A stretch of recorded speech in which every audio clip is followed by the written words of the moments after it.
Welcome to Daily Wisdom from the Flippening podcast. These episodes feature short, to-the-point clips from our full-length interviews. We talk to the men and women behind the trades, crypto exchanges, and regulations with the goal of helping you become a better, more informed investor. Hi, I'm Michael Kaplan, editor of the Flippening podcast. Today's episode is from a 2018 conversation with Ari Nazir, founder and managing partner at Neural Capital, a hedge fund focused on crypto assets. We discuss how he manages his portfolio in a space that is still marked by speculation and dishonesty. For the full conversation, check out Flippening episode 13. And now, without further ado, our conversation with Ari Nazir, founder and managing partner at Neural Capital.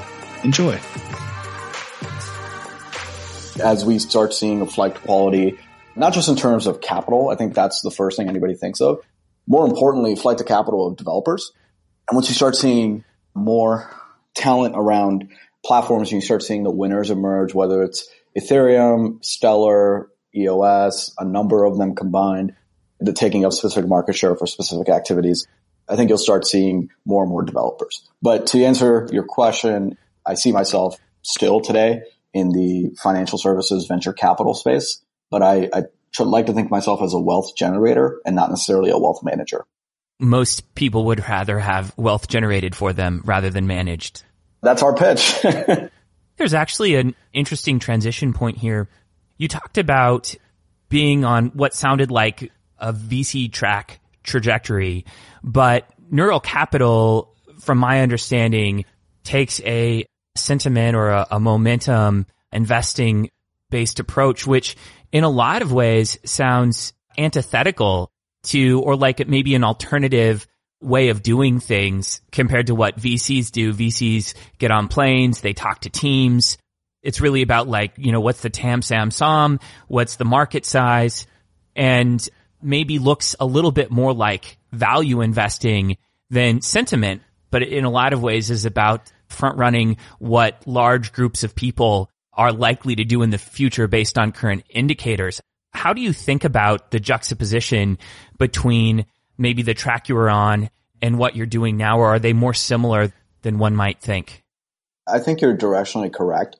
So this is a really good question and not one I get asked often enough. I think what I'm doing is venture capital with additional liquidity and the ability to not have to commit to a project for 5 to 7 years at a time.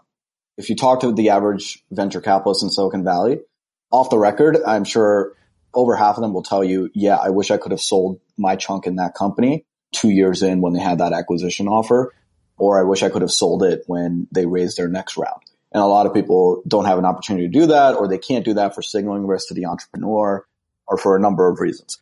At the very least, I think most venture capitalists would love to take principal off the table whenever there's a subsequent round. So I view what I do as partially buy and hold. So just so I think it's level set, let's talk about what our strategy is broadly. Part of our portfolio is buy and hold. And so that's in cryptocurrencies and digital assets that we think over a few year period will appreciate in value.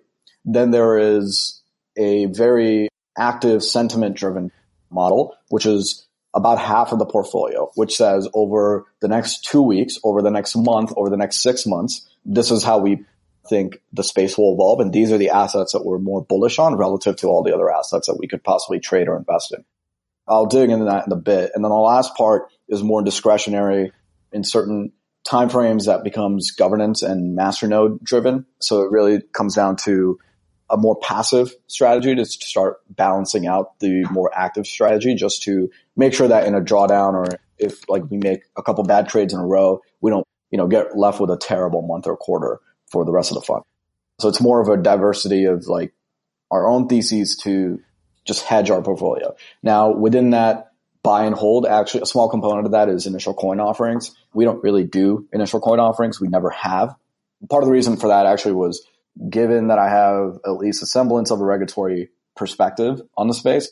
Most of these ICOs are illegal money servicing business. I know we talk about them being potential securities or not securities. From day one, I thought the entire utility model was a farce created by lawyers to appease clients. I'm not trying to assign blame, but it's pretty clear that the utility token model structure isn't going to stand up to scrutiny 100% of the time.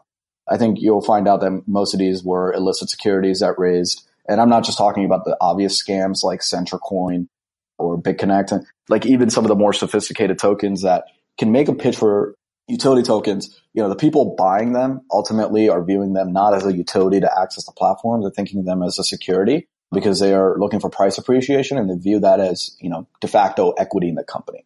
For those reasons, and then obviously the bubble that ended up emerging, and just like the pre-sale bubble and the reselling downstream to other people, just all of that. There were a couple of reasons why we stayed away from ICOs, but we'll do, really interesting projects like certain stable coins if the economics make sense, or if we see a trend that we're really interested in and we buy in early enough, or if it's an advisor to the fund that heavily recommends a particular project. To get back to the active trading part, I'm looking at indicators, whether it's on social media, whether it's technical analysis of actual charts, and then trading on preset timelines. So, over the weekend, we did one trade that started Thursday morning, and I closed part of it on Saturday and then the rest of it this morning. And so that was, less than a week, but it was preset levels of, hey, this is the price we're getting in at. This is the price we're getting out at. Ideally, we see this happening in the next 2 weeks. If it happens sooner, we'll act even quicker.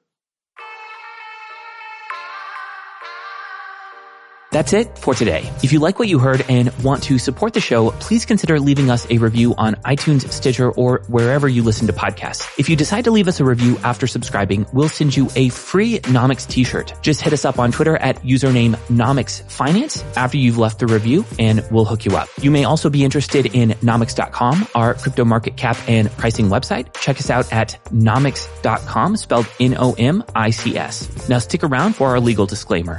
All opinions expressed by podcast hosts or guests are solely their own opinion and do not reflect the opinion of Nomics or any other company. This podcast is for informational and entertainment purposes only and should not be relied upon as the basis for investment decisions. The producers, hosts, and guests of the show may maintain positions in the companies or assets discussed today.